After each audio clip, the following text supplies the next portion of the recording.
ಕೃತಕ ಬುದ್ಧಿಮತ್ತೆ ಅಂದ್ರೆ ಎಐ ತಂತ್ರಜ್ಞಾನದ ಬೆಳವಣಿಗೆಯು ಜಗತ್ತಿಗೆ ವರದಿಯೋ ಅಥವಾ ಶಾಪವೋ ಎಂಬ ಚರ್ಚೆ ಜೋರಾಗಿದೆ. ಮೈಕ್ರೋಸಾಫ್ಟ್ ಸಂಸ್ಥಾಪಕ ಬಿಲ್ ಗೇಟ್ಸ್ ಅವರು ಎಐ ಬಗ್ಗೆ ಅತ್ಯಂತ ಗಂಭೀರವಾದ ಎಚ್ಚರಿಕೆಯೊಂದನ್ನು ನೀಡಿದ್ದು, ಇದು ಮಾನವ ಸಮಾಜಕ್ಕೆ ಭಾರಿ ಅಪಾಯವನ್ನ ಉಂಟು ಮಾಡುತ್ತದೆ ಹಾಗೂ ದೊಡ್ಡ ಮಟ್ಟದ ಉದ್ಯೋಗ ಕಡಿತಕ್ಕೆ ಕಾರಣವಾಗಲಿದೆ ಅಂತ ಹೇಳಿದ್ದಾರೆ. ಮಾಧ್ಯಮ ಸಂದರ್ಶನದಲ್ಲಿ ಮಾತನಾಡಿರುವ ಬಿಲ್ ಗೇಟ್ಸ್ ಎಐ ಅನ್ನ ನಿಯಂತ್ರಿಸಲು ಅಂತಾರಾಷ್ಟ್ರೀಯ ಒಪ್ಪಂದಗಳನ್ನ ಮಾಡಿಕೊಳ್ಳಬೇಕು ಅಂತ ಆಗ್ರಹಿಸಿದ್ದಾರೆ. ಇನ್ನು ಮಾನವರ ಮೇಲಿನ ಎಐ ಪ್ರಭಾವವನ್ನ ಕಡಿಮೆ ಮಾಡಲು ಮತ್ತು ತಂತ್ರಜ್ಞಾನವನ್ನ ಬಳಸಿ ಮನುಷ್ಯರನ್ನ ಉದ್ಯೋಗದಿಂದ ತೆಗೆದುಹಾಕುವ ಕಂಪನಿಗಳಿಗೆ ಸರ್ಕಾರಗಳು ಹೊಸದಾಗಿ ತೆರಿಗೆ ವಿಧಿಸಬೇಕು ಅಂತ ಪ್ರಮುಖ ಸಲಹೆಯನ್ನ ಕೊಟ್ಟಿದ್ದಾರೆ. ಎಐ ತಂತ್ರಜ್ಞಾನದ ಅಭಿವೃದ್ಧಿಯ ವೇಗವನ್ನ ನೋಡಿ ಸರ್ಕಾರಗಳು ಈಗಲೇ ಎಚ್ಚೆತ್ತುಕೊಳ್ಳಬೇಕು ಅಂತ ಹೇಳಿದ್ದಾರೆ.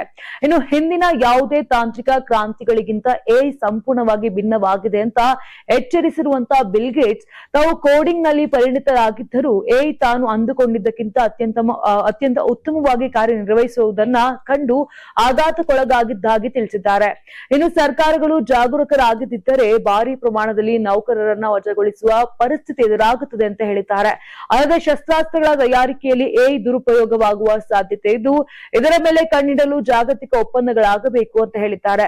ಜನರಿಗೆ ಕೆಟ್ಟ ಸುದ್ದಿಗಳನ್ನ ಹೇಳಲು ತಮಗೆ ಇಷ್ಟವಿಲ್ಲದಿದ್ದರೂ ವಾಸ್ತವ ಪರಿಸ್ಥಿತಿ ಈಗ ಗಂಭೀರ ಹಂತದಲ್ಲಿದೆ ಅಂತ ಬಿಲ್ ಗೇಟ್ಸ್ ಕಳವಳವನ್ನ ವ್ಯಕ್ತಪಡಿಸಿದ್ದಾರೆ. ಒಟ್ನಲ್ಲಿ ಎಐ ತಂತ್ರಜ್ಞಾನದ ಅತಿ ವೇಗದ ಬೆಳವಣಿಗೆಯು ಮುಂದಿನ ದಿನಗಳಲ್ಲಿ ಉದ್ಯೋಗ ಮಾರುಕಟ್ಟೆಗೆ ಯಾವ ರೀತಿಯ ಸವಾಲುಗಳನ್ನ ತರಲಿದೆ ಕಾದು ನೋಡಬೇಕಿದೆ. ಇನ್ನು ಎಐ ಬಗ್ಗೆ ನೀವೇನಂತೀರಾ? ಕಮೆಂಟ್ ಮಾಡಿ.